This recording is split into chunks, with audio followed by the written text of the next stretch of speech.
But a number of people have been asking on social media, what will happen to that young great tit if it survives? Will it be able to successfully mate? Because it's been reared by a blue tit. And I don't know whether Roy again has got any kids or not, but I can tell you one thing. That little great tit probably won't have, because it's been imprinted. It thinks it's a blue tit. So it can have a happy life, Michaela, flying around in the woods here, but it's never going to add to the genetic diversity of great tits in this area. Shame, it's not going to procreate. Sorry. But as you say, it might be happy anyway. Well, I mean, some of us are happy having not procreated, I can tell you that. Anyway, we know this because we've been liaising throughout the course of our investigation of these great tits and blue tits with Ella Cole, who works in White and Wood at Oxford University. She is an expert on great and blue tits. But we wanted to find out more about what happens in her study, where things are a little bit more normal than ours. So we sent our reporter, Gillian Burke, down there to find out. This is a living, breathing laboratory that scientists at Oxford University have been studying since the Second World War. It's amazing to have such a detailed biological and seasonal record that spans over 60 years. And that's why I've come here, to understand how this spring is affecting our wildlife. Over the last few months, the scientists in these woods have noticed something very unusual with the budding of the trees. Some came early, whereas others emerged late. With such spread out timings, the onset of spring has been very confused, and I'm concerned there might be a knock-on effect. A real-world model like this shows how everything in nature is connected. And if there's a problem in one part of the system, it's likely to affect the whole food chain. In this wood, it's birds like the great tit that are most vulnerable. I'm meeting scientist Dr. Ella Cole, who comes here every year to monitor the new hatchlings. And just like me, she's eager to find out how they're doing this year. We have a box over here with 6 great tit eggs that are due to hatch today, so we can go and take a look. Yep, this guy's just hatched. That's just hatched, has it? Yep. Although tiny, this hatchling is looking very healthy. So there are 5 eggs that are still to hatch in here, so they should hatch at some point today. So that's what it's just come out of. That's what it's come out of. Wow. What is that? 1.4 grams, but in 2 weeks' time, it'll actually weigh more than its parents. That's 10 times, more than 10 times what it weighs now.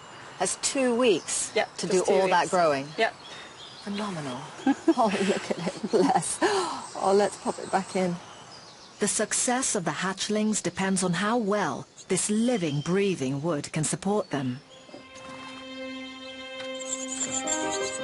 As the chicks grow, Mum and Dad will need to become feeding machines. With 6 hungry mouths, they must gather a volume of food that is the equivalent of us buying over 300 bags of grocery shopping. And the main food source? Caterpillars. But there's a problem. Caterpillars don't stay caterpillars for very long. These little guys are winter moths, and they're the tits' favourite food.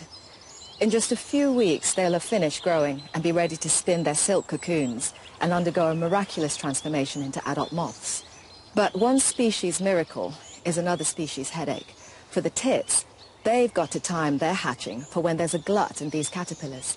And the question is, how do they do that when they've got to lay their eggs weeks in advance? Ella thinks that these tits might be able to vary their own timings.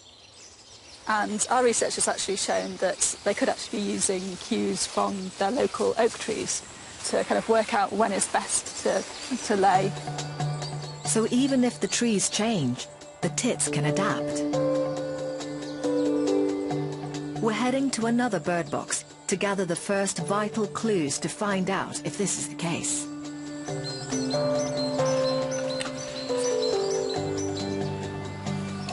Look at that. The birds in this box were some of the first to arrive this year.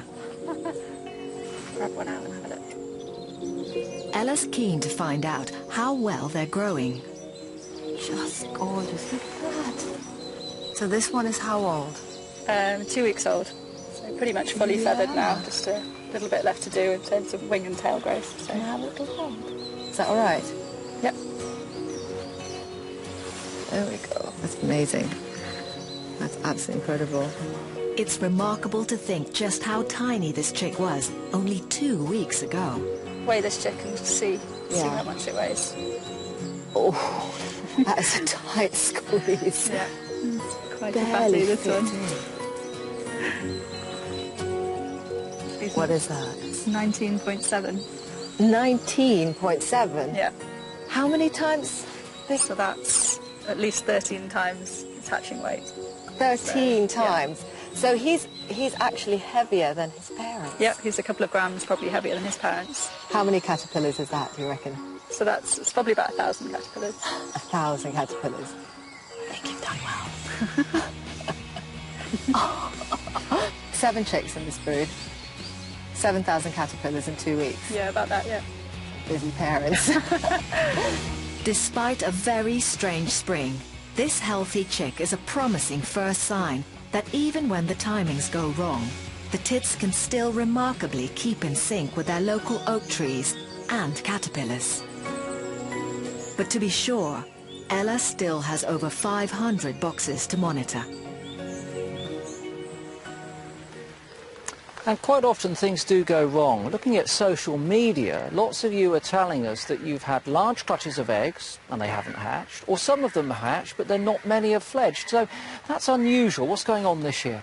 What I can tell you is that great tits will lay their eggs, complete the clutch, but they may not necessarily start to incubate them. They can in fact leave them for up to 2 weeks unincubated, just waiting there before they sit on them. And what determines when they start to incubate them is the weather. And what we think happened this year is that some of the great tits laid their eggs and then they started to incubate them. And those which did so early were very successful. They seemed to hatch lots of those eggs and fledge lots of those youngsters. But those which decided to wait, the later broods, if you like, haven't done nearly as well. And that's because the weather changed. We had lots of rain and that washed their principal food, their caterpillars, off of the tree. And coincidentally, Ella has told us that this year is not a very good year for caterpillars. On these oak trees here, in some years when they're at their peak, you can get 255 caterpillars on 1 square metre of oak leaves. But this year, she's only found 4 caterpillars per square metre. And of course, when it rains like it has today, those caterpillars are washed off onto the ground. They become inaccessible to the tits. They can't feed them to their young, and their productivity goes down. The good news is that it's a 12-year cycle with this caterpillar abundance. So if we're a trough this year, next year we'll be on the way back up. There probably will be more food for the tits that are nesting in your garden.